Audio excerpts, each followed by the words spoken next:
it will be good. You will get a job automatically. But what I can say, I don't want to talk about Bull. I'll not talk about them so much. But what I can say, but that's not, they are winning, true, but that's not exactly what I wanted. I'm telling the truth.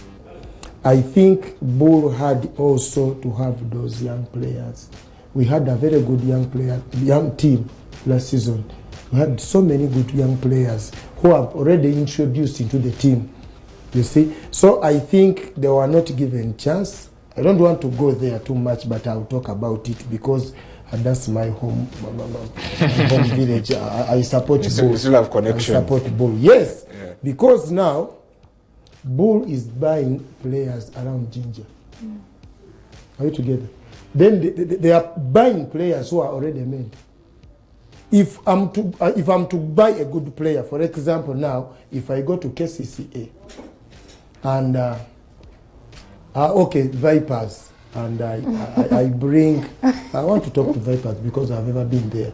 Yes, people will not think, say he's talking about his club. So if I go to Vipers and I buy maybe Anukani now. Anukani is still young, but with the football now, we talk about football, is now among the senior players, has matured. If I buy that boy now and I bring him to Express, it means now Asimwe will never play. Will never play. So it's like I have Asimwe and then another young 17-year player who is coming to replace Asimwe. That's how, for me, that's how I plan for my team. But now, if you look around and look for those good players who won the cup of under 17 2 years back of Bull FC, you will not see any. And if they win the cup now, what are they going to do next season? It's better I win a cup with Express and I come back next season and defend the cup. And I come back another year and do the same. That's why they say Villa is a big team in Uganda, KCC is a big team in Uganda, because they won 3 trophies in the law. So we need to do that when you're planning for the team. If you want to make a team a big team, that's what you do. I tried that with URA, but it was like we had no junior team. We need to look to buy young players, which is not okay. So we have those young players, under 17 young players, whereby they need also to come to the senior team. So if you go around buying players, when are they going to play? So you need to think about them. It's not all about winning. We're talking about now, Uganda is not playing the AFCON. If we qualified really, if you look at AFCON, how do you think? What do you think? What could have happened? So there are things we ask for when they are not ready. That's why I was telling these guys here that my mother told me that things which are not in your reach, leave them. Leave them. They will come when the time comes. You see? And he said the same thing you said, do first thing first and love your job. Those are the 3 things she told me before she died. So the truth is, when you are trying to build something which will be there. It's like we have a team in Ginger. We have Bull FC is there. But it's like at the end of this season, they will sack about 7 players whom they bought last season and then bring other senior players. For me, I think it's not good. And the good thing, I'm not their coach, so I'm not blaming them, but I'm saying that you are an influencer. That's what I could have done if it was me. If you are any Bull fan out there, actually last week, if it wasn't the interruption for the Bull president was here. If the Bull president were here, probably would have answered those questions. And you know, we will bring him back. Last season, but one, KCCA was leading the table. Last season, but one, Mole was the coach. First round, they were leading the table, 7 points clear. Then they bought so many players in the second round, they ended up 3rd. You know, sometimes we forget about the players who have made us reach where we are and think about the other ones who have failed to reach where you are. For example, now, Bull is on the table, is leading the table with 8 points clear. No, 4 points clear. You see? So there are players which Bull is going to buy around here in Kampala who are playing for those clubs who are in the 5th position. And you are sacking a player who is in the 1st position. So for us, we don't look there. We look on those players. I think he plays well. Let me bring the other one. Let's just Charles. Then Charles goes with all that experience and connection to the club.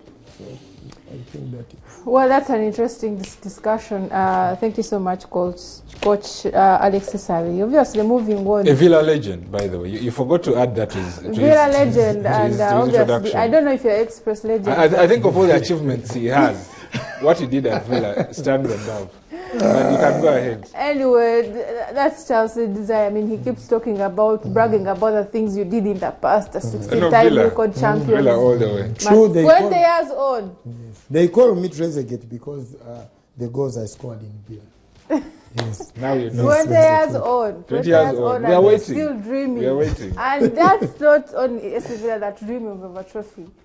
Ghana, who last won a title in 1982, who were crushed out of the African Cup of Nations, the ongoing African Cup of Nations in Cote d'Ivoire. And they're not alone. Tanzania, that represented East Africa. I saw Alexis Isabirye's expression when he was talking about Uganda. If we had gone, what would have happened?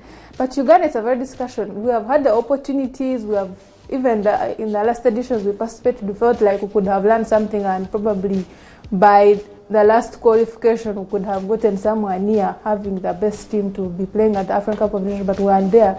So for me, sometimes it's not even about not getting the heights that you're not ready for, but it's like also the opportunities come, you're also not ready. Even when you feel like Uganda should be ready by now because of the experiences they have gone through, and they should have learned so many lessons. But Ghana, Algeria, I mean, 2019, Tunisia out. Yeah. Ivory Coast slipped Egypt last just night. made it through. Yeah, and then Egypt also, I mean, 3 points. They qualified out of that group, being out on three games. 3 points. And Salah is injured, is out of the tournament, is going back to UKB with Liverpool. Charles, when you look at this tournament, the surprises, the results, we look at Cape Verde, we look at Mozambique, we look at Equatorial Guinea, Namibia. Do you think this is the best African Cup of Nations we have had? Yeah, I think that in terms of the group stages, I think the level of drama at the group stages is nothing like, we've never seen anything like that before. And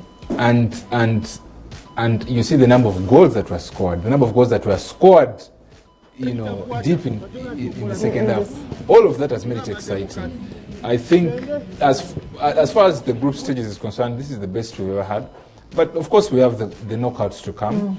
And you still have 9 teams in the knockouts that won this tournament before, 9 or 8 teams. So you could still end up seeing the big guns make the quarterfinals and semifinals, although Ivory Coast have to go through Senegal, Cameroon have to battle Ghana, Cameroon have to battle Nigeria. So you have 4 former champions, and some of them are going to be will be packing after the round of 16. And what I think is that we're going to see more surprises, because what this tournament has taught us is that teams that had an aura of invisibility or teams that had pedigree because of what they had achieved now have to do the work on the pitch. You know, Cameroon were struggling to put away Gambia. You know, Mozambique, Egypt had to get a last-minute penalty against Mozambique, and of course, Mozambique accounted for Ghana's exit. So, you could say the level playing field, the playing field is much level now, and I expect that to happen. Of course, you have other teams that have gone through that are going to play each other. Like Morocco versus South Africa. Yeah, I mean those are former champions. So yeah, those, and Egypt but you versus look at DR Congo. Yeah. I mean, former winners as well. But you have teams like Cape Verde, Cabo Verde taking on Mauritania. So you have a team there. You're at least assured of having in the quarterfinals a team that has never won it, as well as Mali versus Burkina Faso. Yeah. And Burkina Faso, by the way, have been quarterfinalists for the last 2 editions. And they're a tough side. And of course, Angola are taking on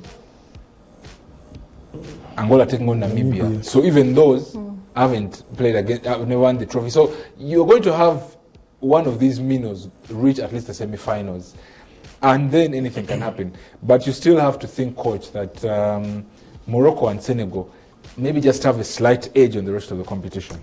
You're actually out of time, Charles. I know this. we Maybe we get coach's prediction. Who is winning? Yeah, for I think Ivory Coast. wow, that's Ivory a Coast. strange. Yes, that's what I think. And no, winning the cup. Yes. Okay, let me say Ivory Coast. But for me, I support Cape Verde. The one that lost 4-0 to Equatorial Guinea? Yes, I support Cape Verde. I didn't concentrate so much on Ivory Coast seriously. I support Cape Verde, and that's the team I'm all supporting, and always watch that game. Cape Verde games. We qualified for Africa Cup of Nations after winning Cape Verde. It was something like 8 years back. That was 2017. 2017, something like 8 years, 6 years back. 6 years ago. Yes, and Cape Verde lost at home. And we created so many chances. I remember they got, it's like one chance, and they didn't convert it. If they can reach where they are now, I think they deserve. No, I want to talk about us. I didn't want to speak about the other teams, but what I can predict is like I said Ivory Coast. No, I'm saying the winner. The winner of the cup. I'm expecting Egypt to reach the finals, and I think. Well, we are going to give coaches time. We are going to give time. Hope your prediction. Tomorrow, we'll be back tomorrow to give us our predictions for that. No, Egypt will win the cup. I think it's Morocco winning. No. I don't think so. Morocco will not win. I don't think so. But that's a bit of this African Cup of Nations, so unpredictable. But we thank bring you so back much. coach to discuss the AFCON. Charles, let's go. Thank you so much for being here. And obviously, coach, thank you for spending time to talk to us on Spotlight Show. Guys, stay tuned here on Urban TV. There's so much coming up.